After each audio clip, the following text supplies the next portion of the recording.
亲亲你，温柔的抱抱你。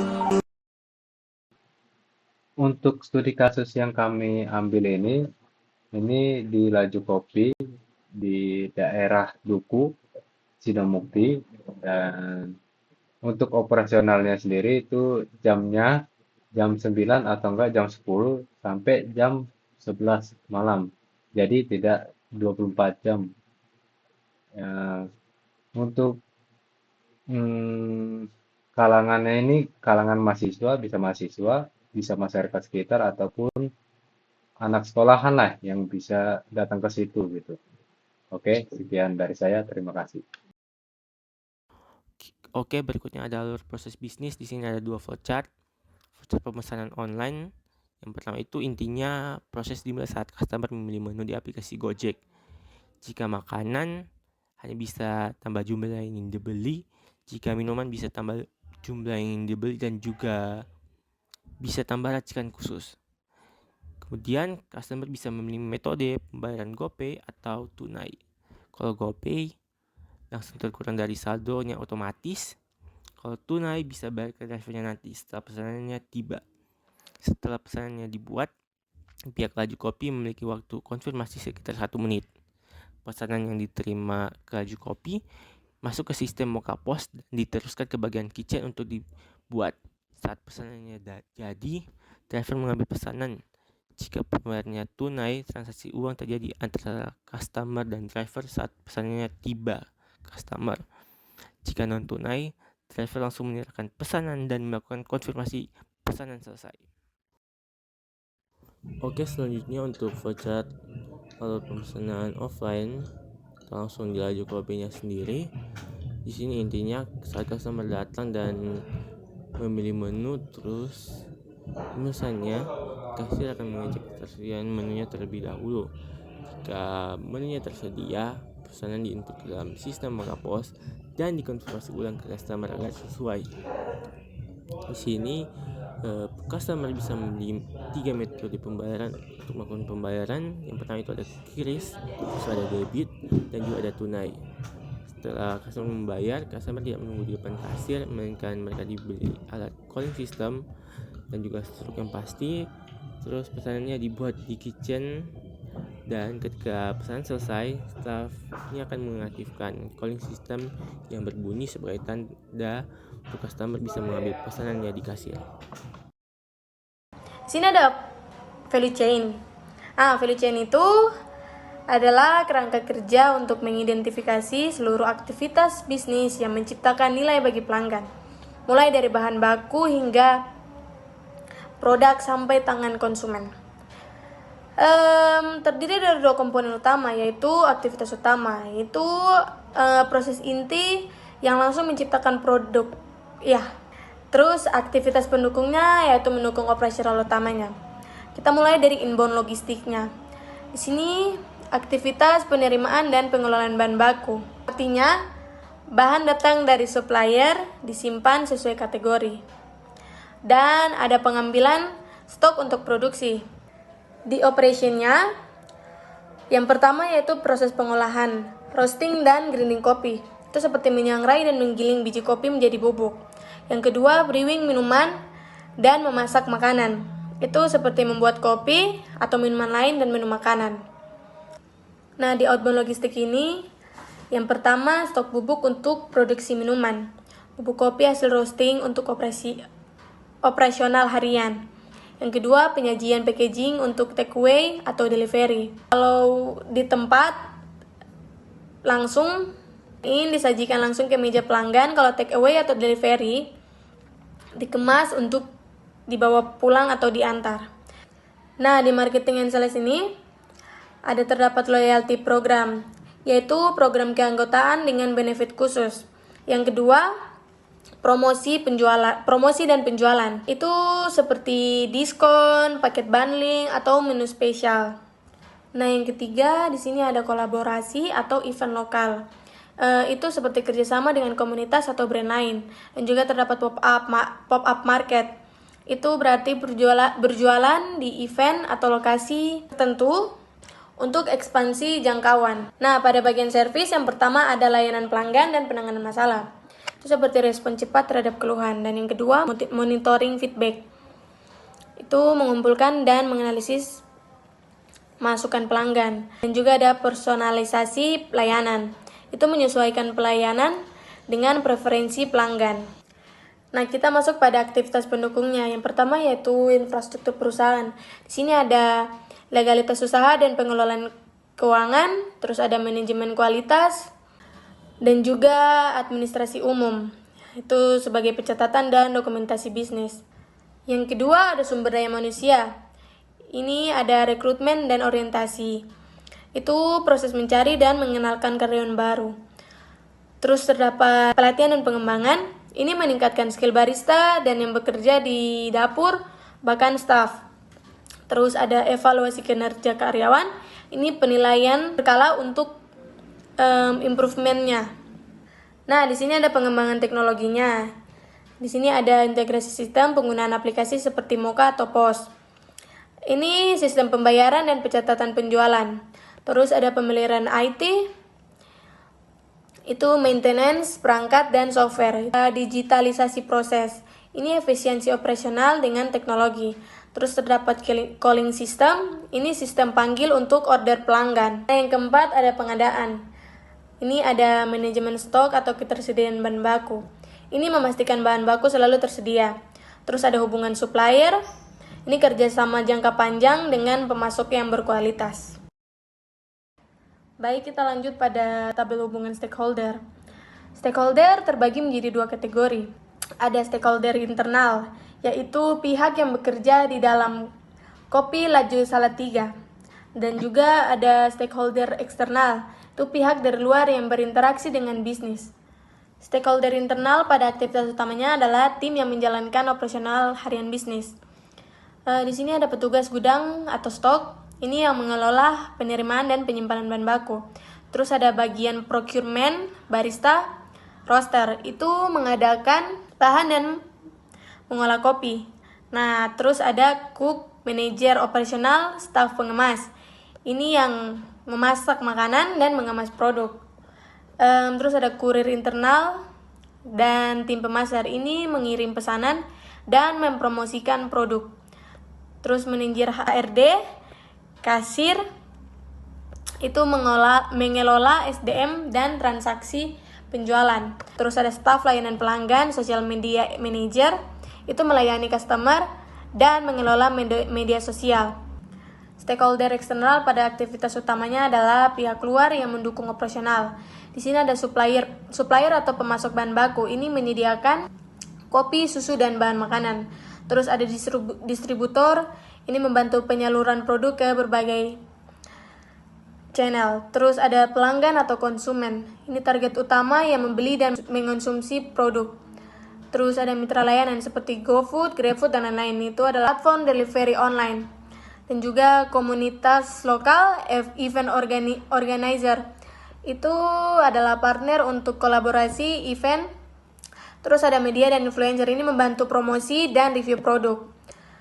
Terus di sini stakeholder internal pada aktivitas pendukung adalah tim yang mendukung infrastruktur bisnis. Di sini ada legal dan finance, ini mengelola aspek hukum dan keuangan di perusahaan. Terus ada manajemen kualitas, ini memastikan standar mutu produk terjaga. Terus ada administrasi umum, ini mengelola dokumentasi dan pencatatan bisnis. Rekrutmen dan orientasi, ini mencari dan melatih karyawan baru. Terus ada pelatihan dan pengembangan karyawan, ini meningkatkan kemampuan tim. Juga ada integrasi sistem, ini mengelola teknologi dan sistem digital. Terus ada manajemen stok, ini yang mengatur ketersediaan bahan baku. Dan hubungan supplier, ini membangun kerjasama dengan pemasok.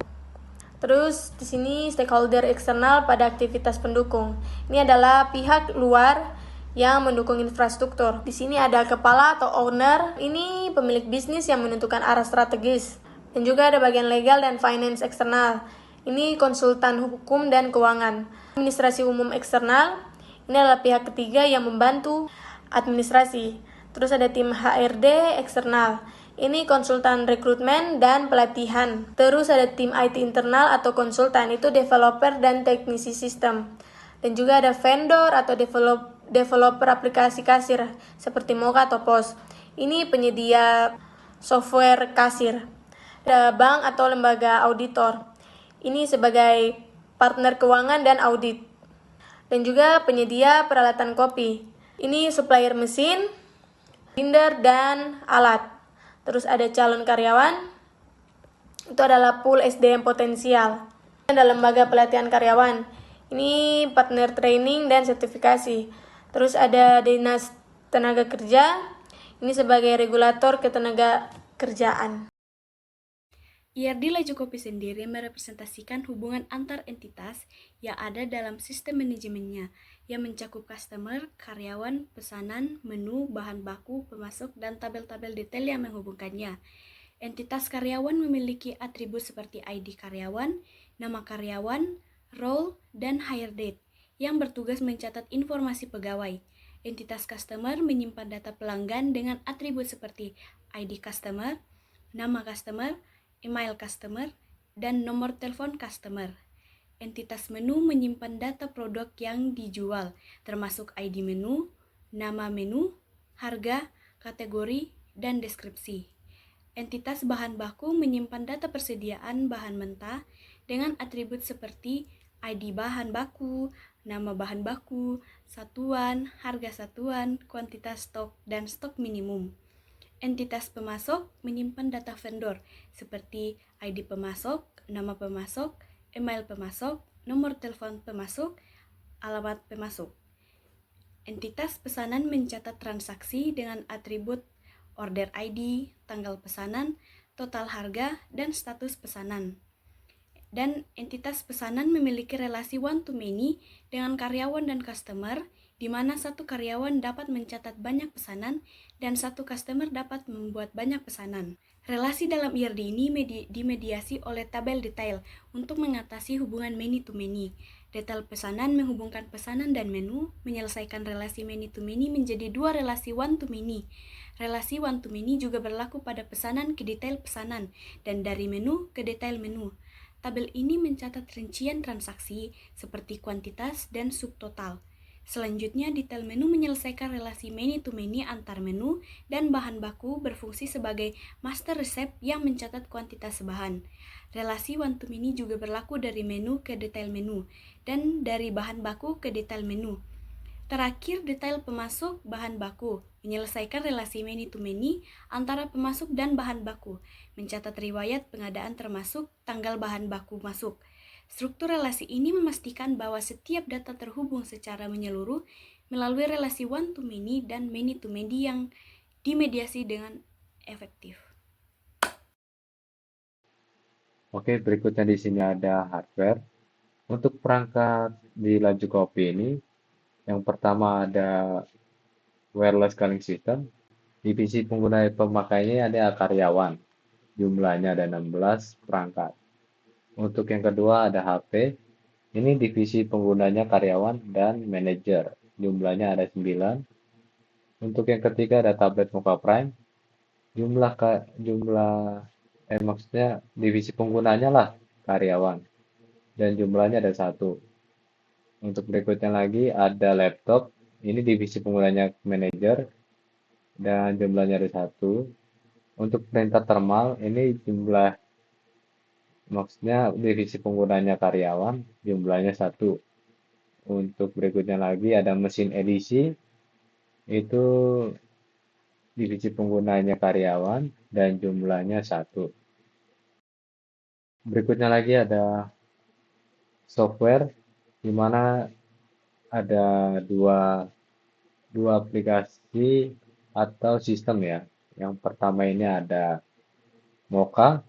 Mocha ini divisi penggunanya karyawan sama manajer. Fungsinya mengelola operasional coffee shop secara menyeluruh, mulai dari pencatatan transaksi, manajemen inventaris, hingga analisis penjualan. Untuk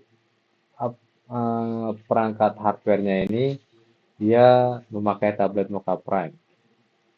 Untuk yang berikutnya, yang kedua, ada Excel, divisi penggunanya manajer, dan untuk fungsinya ini untuk mencatat keuangan.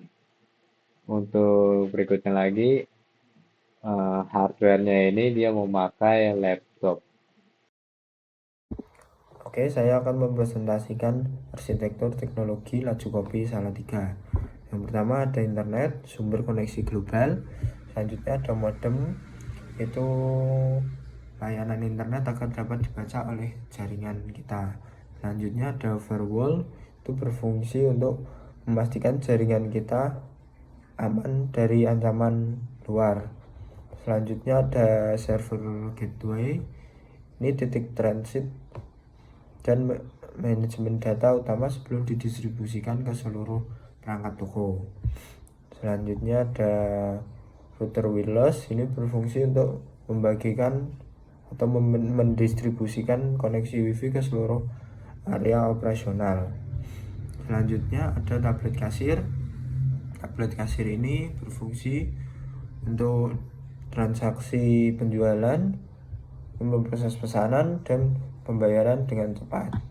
Selanjutnya ada printer voice, ini untuk mencetak bukti transaksi dan struk bagi pelanggan. Selanjutnya untuk laptop manager, itu berfungsi untuk administrasi dan pengawasan. Oke, saya akan melanjutkan presentasi yang sebelumnya. Di sini ada tabel arsitektur teknologi laju kopi Salatiga.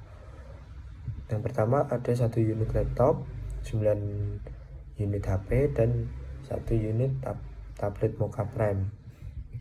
Kemudian input device ada mesin edisi 1 unit. Ini dapat melayani transaksi debit, kredit, atau kartu lainnya.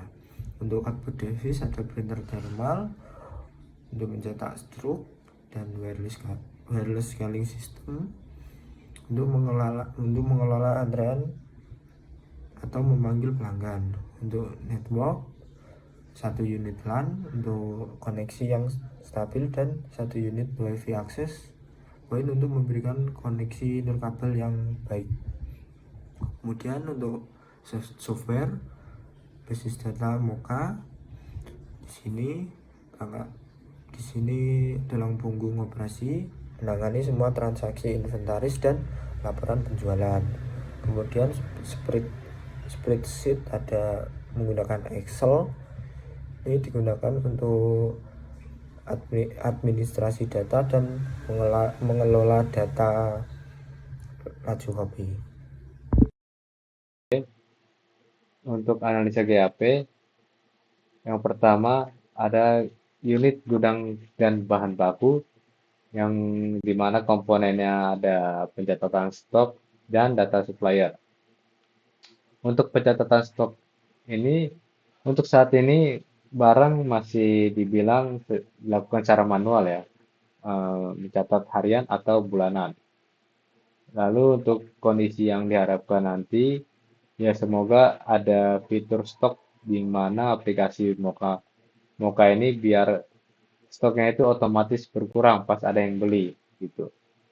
Untuk data supplier, ini ada kondisi saat ini data kontak pemasoknya itu supplier itu dicatat manual sebagai pencatatan pengeluaran biasa. Untuk kondisi yang diharapkan nanti ya datanya itu biar disimpan di aplikasi biar gampang dicari pas mau belanja ulang. Berikutnya lagi ada yang kedua, ada operasional toko di mana ada mesin printer sama shop refill. Untuk yang masalahnya ini ya karena struk pesanan dan nomor antrian ini keluar dari satu kertas di mana karyawan atau barisannya harus misahin sendiri. Untuk buat masukan untuk kedepannya ya semoga struk pesanan dan nomor antrian keluar terpisah otomatis biar kerjaan barista atau karyawan lebih cepat gitu. Berikutnya lagi ada shop refill. di mana bahan baku ini di depan bar atau di depan kasir gitu baru diambil atau diisi ulang kalau sudah benar-benar habis gitu. Untuk masukannya ini ada jadwal cek rutin sebelum bahan habis, jadi pelayanan nggak berhenti buat ngambil barang itu gitu. Untuk yang ketiga ini ada keuangan dan admin. Terus komponennya ini pembuatan laporan. Untuk laporan ini menjual direkap ulang alias diketik gitu secara manual menggunakan Excel atau Word. Jadi untuk kedepannya ya semoga ada laporan lah untuk di-download dari aplikasi tersebut, jadi ya nggak perlu ngetik ulang lagi gitu. Berikutnya lagi ada pemasaran marketing. Untuk promosinya ini, masalahnya ini ya mengirim info promo ke member masih manual lewat broadcast WhatsApp. Seharusnya kan untuk kedepannya ya semoga aja ya memakai aplikasi fitur itu. Misalnya pas pelanggan ulang tahun ataupun dapat pesan diskon gitu yang dikirim lewat email gitu. Oke. Oke, saya akan melanjutkan presentasi yang sebelumnya. Di sini saya akan mempresentasikan timetable proyek. Pada timetable ini, kegiatan proyek direncanakan berlangsung selama September hingga Desember 2025.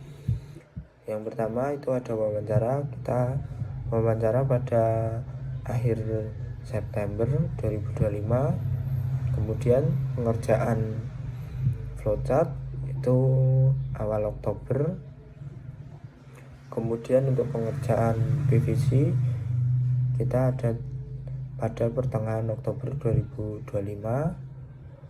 Kemudian pengerjaan HRD setelah PVC selesai, kita pengerjaan pada akhir Oktober 2025.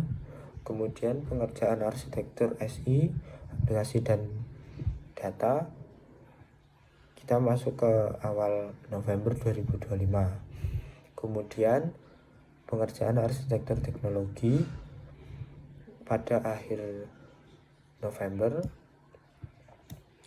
Kemudian untuk pembuatan analisis gap kita pembuatannya di akhir November hingga awal Desember 2025. Kemudian pengerjaan PPT TAS itu awal Desember minggu pertama sebagai persiapan TAS. Terakhir, penutup, salah satu masalah utama dalam penelitian lapangan yaitu penolakan berulang dari berbagai lokasi studi kasus yang menyebabkan banyaknya waktu yang terbuang. Meskipun kami berhasil mendapatkan lokasi studi kasus pengganti di Laju Kopi Salatiga atas saran teman kelompok kami, proses pengumpulan data awal masih terhambat. Ini disebabkan oleh fakta bahwa teman yang merekomendasikan lokasi tersebut tidak aktif, menyebabkan kesulitan berkomunikasi dengan pihak pengelola Laju Kopi Salatiga. Terima kasih.